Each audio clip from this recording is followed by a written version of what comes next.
The life cycle of a software bug begins with its introduction, which occurs when a defect is unintentionally created during any stage of the software development process, including requirements gathering, design, coding, configuration, system integration, or even deployment.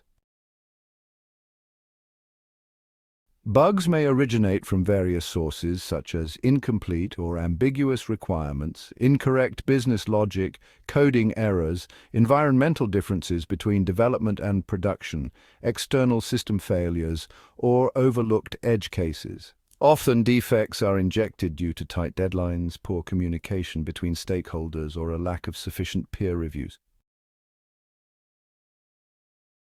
At this point, the bug is present within the system, but it remains undetected by both the team and the end users.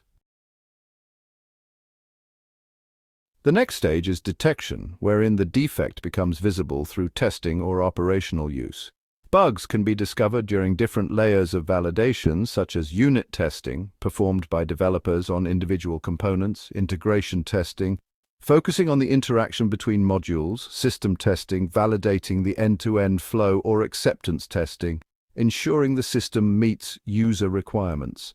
Bugs may also surface after release, often reported by customers or internal support teams. Detection is not always immediate. Some defects may remain dormant for months if they reside in rarely used features or if triggered only under specific complex conditions. Early detection is preferable as the cost of fixing defects escalates dramatically the later they are discovered in the life cycle.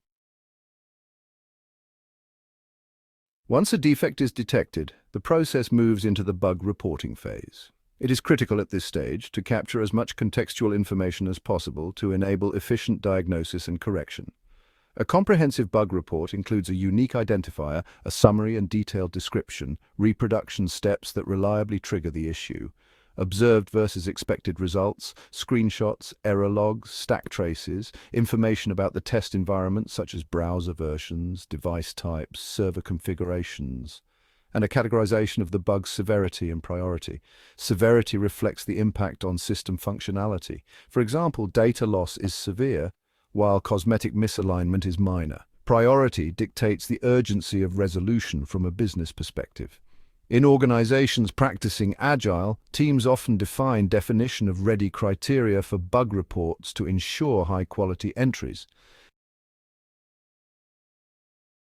Following reporting, the defect enters the triage phase. During triage, a cross-functional team, typically comprising the product owner, QA leads, development leads, support representatives, and occasionally business analysts, reviews incoming defects to confirm their validity and assess their importance. Triage defects are classified based on severity, blocker, critical, major, minor, or trivial. They are also assessed for business impact, frequency of occurrence, and affected user segments. Decisions made during triage may include accepting the defect for immediate fixing, deferring it to a future sprint or release, merging it with existing defects if it's a duplicate, reassigning it if it's misfiled, or rejecting it altogether if found to be invalid or working as intended. Triage also often considers risk analysis, for example, whether the fix might destabilize critical paths in the system. Once triaged and confirmed, the bug moves into the assignment phase. It is allocated to a specific developer or team based on expertise, availability, and ownership of the affected module. During the bug fixing stage, the developer analyzes the defect by reviewing the code base, reproducing the issue in a controlled environment, examining related documentation, and conducting root cause analysis, or RCA. Fixing a defect may involve code correction, database updates, configuration adjustments, updating third-party libraries, or modifying integration points.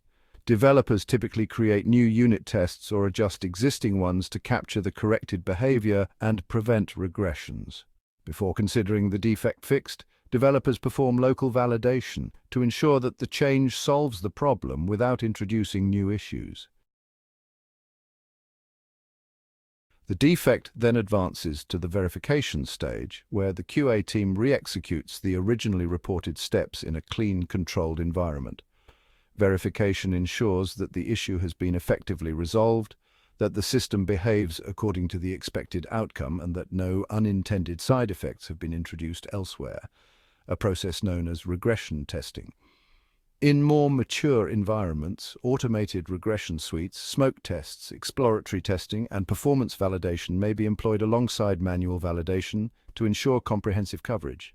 If the fix passes verification, the bug is moved to a closed status, and closure is documented with appropriate comments and evidence of successful validation. However, if the defect persists or introduces new problems, the bug is reopened and re-entered into the triage and fixing cycle. Reopened defects are often treated with higher priority, as repeated failures to fix an issue can erode stakeholder trust and negatively impact release timelines. In some cases, root causes of reopened bugs are escalated for deeper analysis, including code audits, process reviews, and retraining sessions for the teams involved.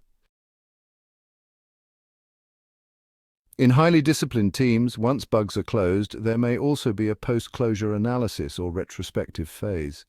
Teams examine patterns of defect creation, such as which modules have the highest defect rates, which types of errors occur most frequently, like off-by-one errors, null pointer exceptions, concurrency issues, and at which phases bugs tend to slip through.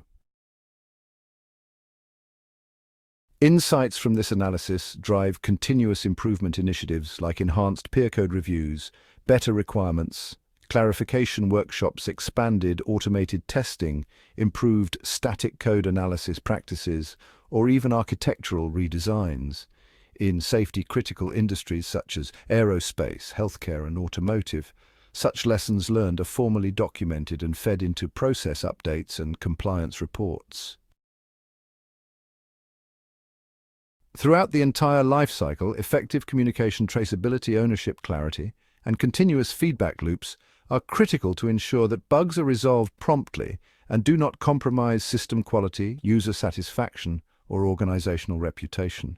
Mature organizations integrate defect lifecycle management into their broader DevOps, agile, or quality engineering practices, treating bugs not as isolated incidents but as indicators of system health and team process maturity.